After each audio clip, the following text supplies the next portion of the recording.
Le gala de la fondation de l'Hôpital des enfants de l'Université de Loma Linda a permis de récolter plus d'1 million de dollars.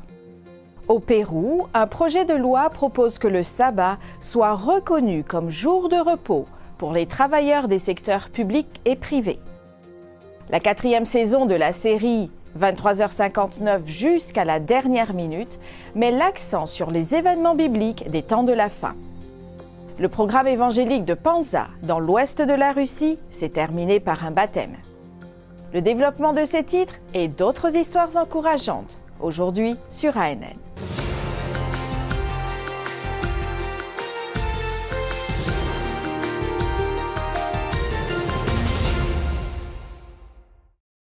Un gala organisé pour célébrer le 30e anniversaire de la fondation de l'Hôpital des enfants de l'Université de Loma Linda a permis de récolter plus d'1,1 million pour soutenir les patients. Le thème de cet événement, qui s'est tenu au centre de convention Riverside, en Californie, était « Les rêves deviennent réalité ». L'objectif était d'avoir un impact positif sur la vie des enfants qui luttent contre des maladies mortelles. Durant cette célébration, Alex Paraga a partagé un témoignage émouvant, soulignant l'influence de l'hôpital sur sa propre vie. J'ai grandi en ayant toujours eu un ami à mes côtés, et c'était mon frère jumeau. Il était plus intelligent que moi et il m'aidait comme en maths parce que c'était pas mon point fort. Il était toujours là pour m'aider. Ils faisaient tout ensemble. Si l'un voulait faire quelque chose, l'autre l'encourageait. Le voisin venait nous voir et nous disait « Eh, je suis désolé, mais vos enfants jettent des pierres dans ma piscine. » Il est venu avec une boîte pleine de cailloux. « Hé, vos garçons jettent des pierres par-dessus la clôture. » Ils trouvaient ça drôle. Ils avaient 2 ou 3 ans à l'époque. C'était des garçons. Oui, c'est vrai, il était un leader. J'ai d'abord ressenti une douleur dans mon genou, mais j'avais d'autres soucis plus importants et autres choses à faire. Mais je souffrais tout le temps. Je pensais vraiment qu'il exagérait. Je disais « Alex, tu vas bien, va prendre l'air. » Quand mon genou a commencé à grandir, il grandissait vite et il était assez gros. J'étais très déboussolé et je crois que c'est cette confusion qui m'a vraiment inquiété. Ils ont dit qu'ils pensent qu'il s'agissait d'une déchirure du ligament et que nous devions voir un orthopédiste. 3 jours plus tard, j'ai reçu un appel téléphonique de l'orthopédiste me disant de venir le jour même. Il nous a fait asseoir.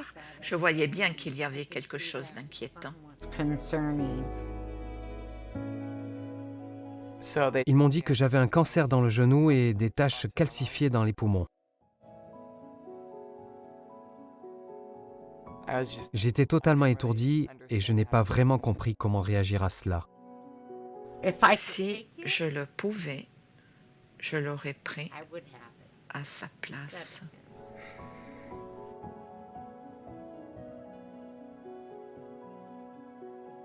Je suis resté dehors à pleurer pendant des heures.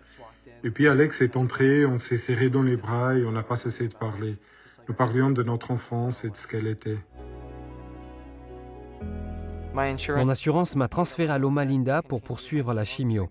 C'était probablement l'une des meilleures choses qui aurait pu m'arriver.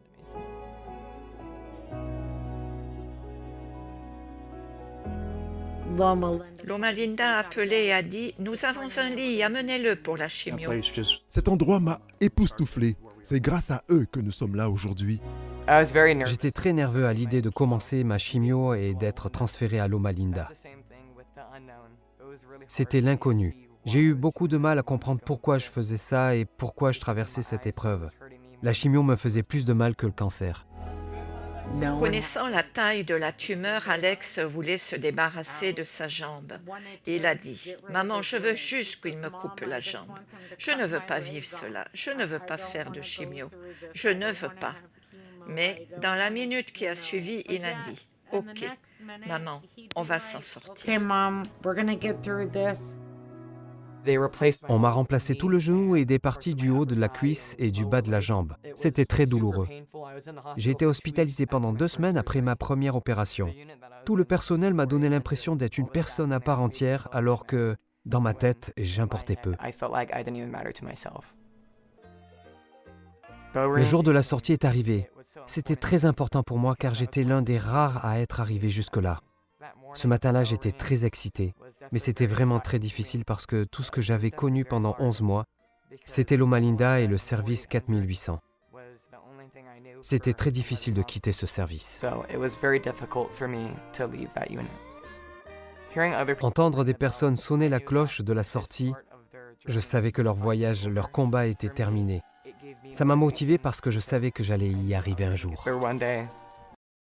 L'histoire complète d'Alex Paraga est disponible sur news.llu.edu. Au Pérou, le député Juan Bartolomé Burgos a présenté le projet de loi numéro 4610-2023-CR qui établit le sabbat comme jour non ouvrable en faveur des travailleurs publics et privés qui observent ce jour, conformément au 4e commandement. Burgos a souligné qu'il connaissait des cas de personnes qui avaient perdu leur emploi ou démissionné par loyauté parce qu'ils ne pouvaient pas observer le sabbat. Les chrétiens du Pérou sont appelés à prier pour la proposition de loi et le travail du législateur. Jésus nous invite tous à partager avec le monde la bonne nouvelle du salut et les messages des 3 anges. Cette invitation s'adresse aussi aux enfants. C'est dans cette optique que l'Église adventiste a préparé un guide d'études bibliques pour les enfants, Les 3 anges et toi, l'Apocalypse 14. Il se compose de 8 livrets contenant chacun une histoire, des informations sur le contexte historique et des exercices et activités attrayants pour les enfants. Les ministères adventistes pour l'enfance proposent autre chose. The 3 angels' message is to proclaim to the world, so that everyone, including young children, could be taught to be ingrained in the gospel truth, so that each one may participate and take an active part in sharing the gospel and to prepare the world and hasten the second coming of Jesus.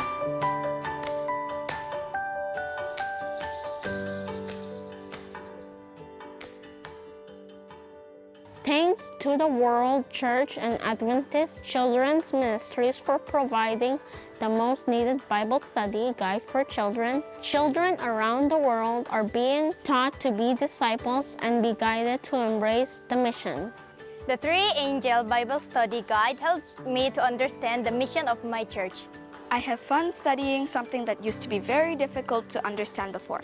I come to know through the 3-Angel Message Bible study lesson that I am a part in sharing the gospel. I realize that Jesus is coming soon. We must be involved. Yes, it is time that children like us must say, I will go.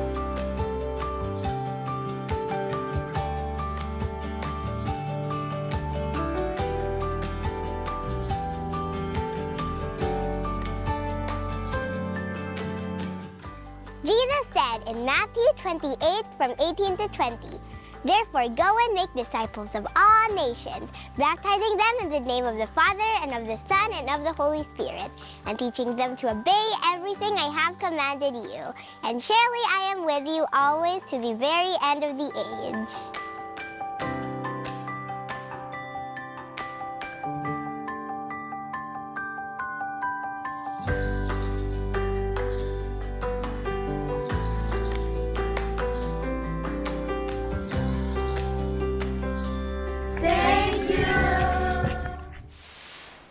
Un programme évangélique intitulé « La Bible dans les événements de notre temps » a eu lieu à Penza, dans l'ouest de la Russie. Oleg Gandjarov était l'orateur pour ces rencontres.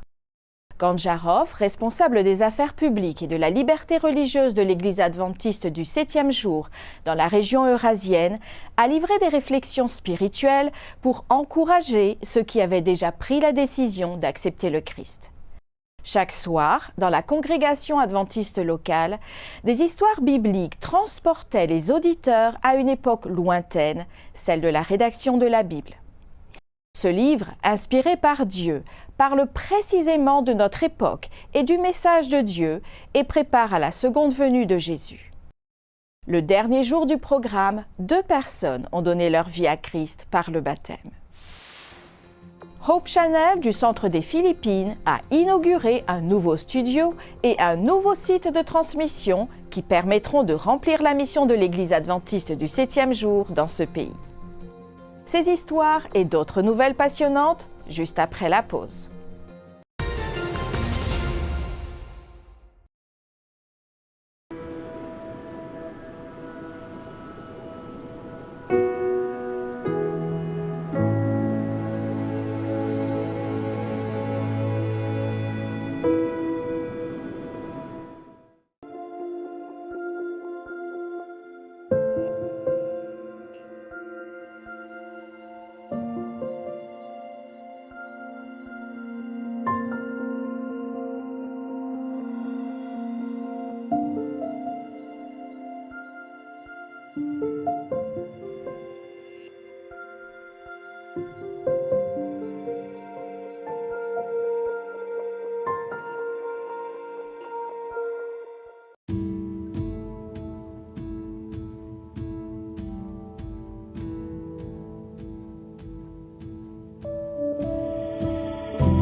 Every good and perfect gift is from above, coming down from the Father of the heavenly lights, who does not change like shifting shadows.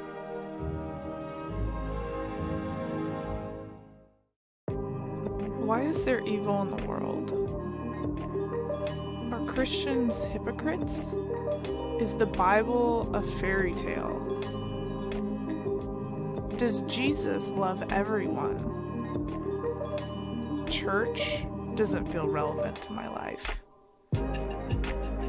Is God even real? You have questions? Let's talk about it. I Believe Bible.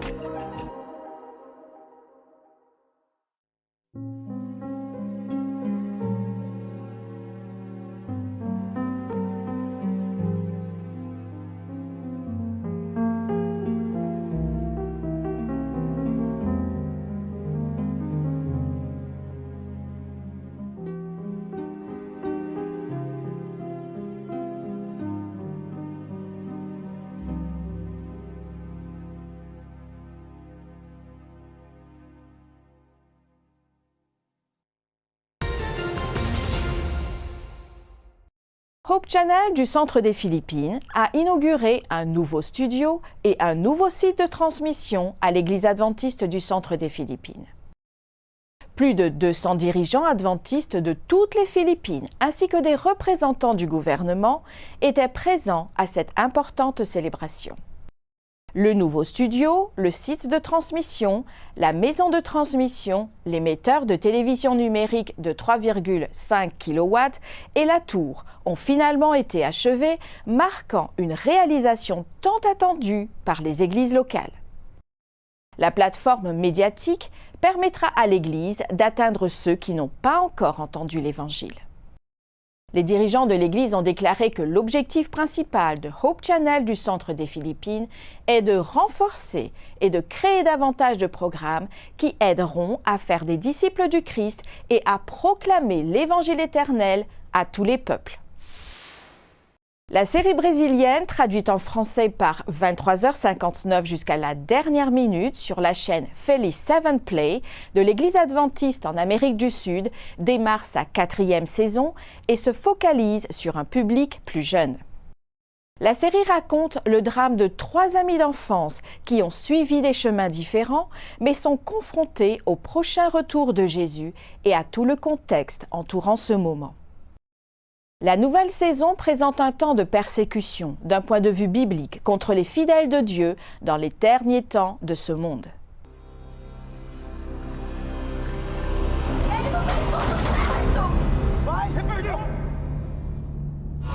Deus.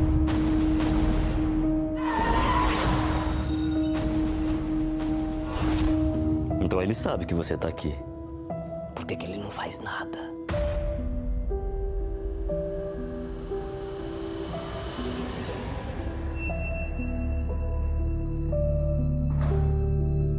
É por isso que eu te dei poder. Tô tentando entender quem é o Lucas. Mas eu sinto que falta alguma coisa pra eu me sentir completa. Vocês não vão me vencer! Pour regarder la série 23h59 jusqu'à la dernière minute en portugais, rendez-vous sur feliz7play.com/pt. La plateforme propose également des contenus en espagnol et en anglais. Le ministère de l'aumônerie adventiste est un ministère spécialisé de l'Église adventiste du 7e jour qui offre un soutien, des soins et un accompagnement spirituel aux personnes se trouvant dans des divers contextes hors des murs de l'Église. Regardez la vidéo suivante pour découvrir davantage le travail essentiel des aumôniers adventistes et la façon dont vous pouvez soutenir leur ministère. Pour une humanité avide d'espoir, des aumôniers adventistes compétents, engagés, pleins de compassion, servent quotidiennement sur le terrain. Dans un monde qui a besoin d'une oreille attentive, les aumôniers adventistes s'arrêtent et écoutent. Pour le patient qui a reçu un diagnostic dévastateur, les aumôniers adventistes apportent du réconfort. Pour l'étudiant qui se pose des questions spirituelles et cherche des réponses, les aumôniers adventistes les aident à affiner leur vision biblique du monde. Pour le détenu qui a commis des crimes et qui est confronté à la solitude de la prison, les aumôniers adventistes les aident à se connecter ou à se reconnecter avec Dieu. Pour le soldat qui s'entraîne sans relâche pour défendre et libérer contre tous les ennemis, étrangers ou nationaux, les aumôniers adventistes les aident à trouver la paix face à l'inconnu.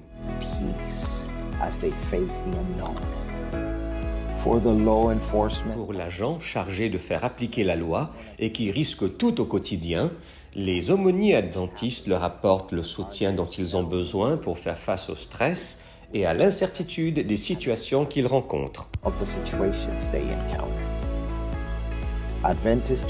Les ministères de l'aumônerie adventiste soutiennent ces hommes et ces femmes dévoués qui remplissent leur vocation pastorale en dehors des murs de l'Église. Les aumôniers, qui sont d'abord des pasteurs, ont un travail très spécialisé.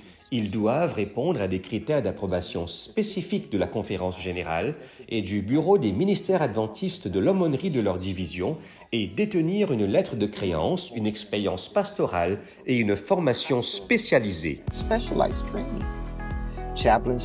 Les aumôniers perfectionnent leurs compétences en suivant une formation théologique universitaire, une formation pastorale clinique et une formation continue annuelle. Ils peuvent également recevoir une certification par le conseil d'administration. Dans ce cas, ils doivent signer une convention sur les normes éthiques et professionnelles qu'ils doivent respecter. Les aumôniers doivent faire preuve de souplesse et d'adaptabilité afin de s'ajuster à l'évolution des besoins et des moyens d'approcher les personnes qu'ils servent. Chaque jour, les aumôniers utilisent la méthode du Christ, qui consiste à se mêler aux autres, à faire preuve de sympathie, à répondre aux besoins des gens et à gagner leur confiance. Ils préparent le terrain pour l'invitation à suivre le Christ. Alors que ce groupe d'aumôniers apporte l'espoir, le réconfort et répond fidèlement à l'appel par un retentissant « J'irai », c'est un honneur de soutenir leur ministère. Que pouvez-vous faire donc aujourd'hui pour soutenir les aumôniers de votre territoire? Si vous avez des questions ou vous souhaitez soutenir ces hommes et ces femmes dans votre région, n'hésitez pas à nous contacter. Nous sommes là pour servir et nous aussi, nous irons. Après la pause, nous ferons connaissance avec une chorale de jeunes adventistes d'Amazonas au Brésil qui chantent des louanges dans leur langue maternelle et partagent l'évangile éternel dans diverses communautés. À tout de suite.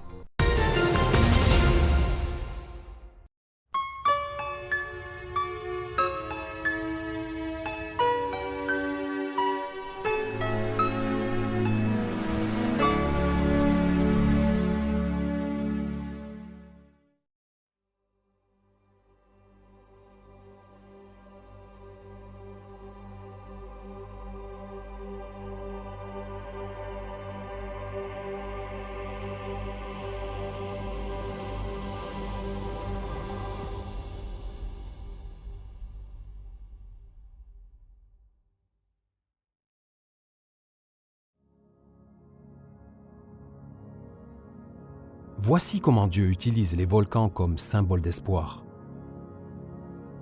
Avec leur puissance massive, les volcans infligent des dégâts importants lorsqu'ils entrent en éruption, en particulier lorsqu'ils détruisent des communautés. Dieu a créé la Terre pour qu'elle apporte un nouvel espoir après les violentes éruptions de feu. Une nouvelle vie surgit rapidement de la lave et des cendres, riches en minéraux. D'abord modestes, les petites espèces préparent un sol fertile pour d'autres plantes. Finalement, des forêts et des champs vigoureux poussent là où il n'y avait que désolation. Cela nous éclaire sur cette nouvelle création que Dieu fera naître de la destruction infligée par le mal. Nous pouvons être certains qu'il embellira en son temps, même les pires destructions causées par le péché.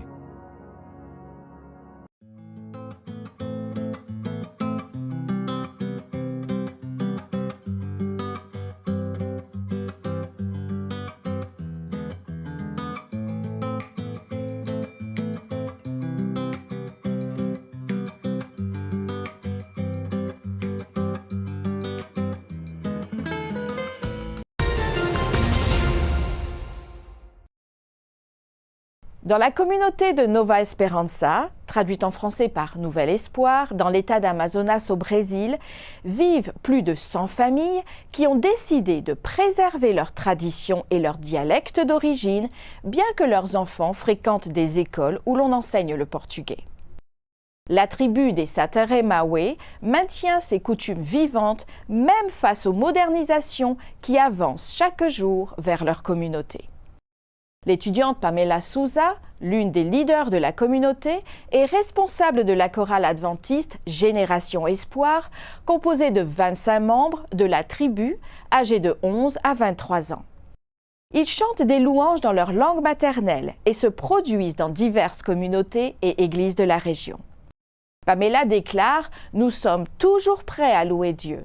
Nous répétons chaque semaine et grâce à Dieu, nous apportons notre culture partout ailleurs. » L'Église adventiste est présente dans des centaines de communautés indigènes de l'Amazonie depuis au moins 30 ans et possède actuellement 4 églises dans la région des Maoué que l'on ne peut atteindre que par bateau. La barrière de la langue constitue un défi pour l'évangélisation. Actuellement, un missionnaire de la communauté indigène donne des études bibliques. Le travail a commencé il y a au moins 2 ans et a déjà conduit 50 personnes au baptême. La mission adventiste partage l'histoire d'une famille missionnaire pionnière en Amérique du Sud. Frank et Mary Westphal sont arrivés au Brésil en 1895. Ils ont découvert que le message adventiste avait déjà été apporté au pays 15 ans auparavant sous forme de documents écrits dans un port de l'État de Santa Catarina.